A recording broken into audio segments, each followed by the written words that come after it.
तो है गाइस, आज मैं सुबह सुबह घूमने के लिए चला जाता हूँ बाइक लेके। और फिर याद आता है कि खाना खाना, तो जितने में मम्मी भी खाना लगा देती है और मैं खाना खा कर के निकल जाता हूँ बाहर गेड़िया मारने के लिए।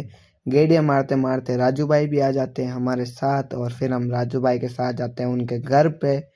घर पे जाकर के जितने में भैया बाइक लेने के लिए आ जाते हैं, और फिर हम बाइक पे बैठ के चाय पीने के लिए जाते हैं। जितने में हमारे कोई दोस्त भी आ जाते हैं तो भैया उनसे बातें करने लग जाते हैं, और वो आगे चाय पी रहे थे और मैं पीछे व्लॉग शूट कर रहा था। फिर होटल से निकल के हम गांव की ओर वापस जाने लगे, और जितने में हमें कालू भाई मिल गए पिकअप वाले, तो उनके साथ हमने बातचीत की और फिर हम निकल गए हमारे घर की ओर।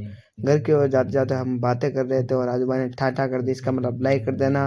और हम घर से पहुंच के फिर बाहर निकल गए, और फिर कोई लौंडे मिल गए हमें, उन्होंने बोला कि लाइक कर देना।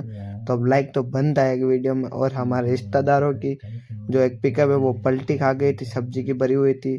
तो वहां से हमें पूरी देखभाल करके जितने में पापा आ गए हमें लेने के लिए, और फिर हम पापा के साथ आ गए वापस गांव की ओर। और गांव की ओर उतरते ही हम जितने में वापस राजू भाई मजाक करने लग जाते लड़कों से, और फिर फूल भाई आते हैं, उनसे थोड़ी बहुत बात की, फिर हम घर पे आ जाते। तो मिलते हैं अगले ब्लॉग में, बाय।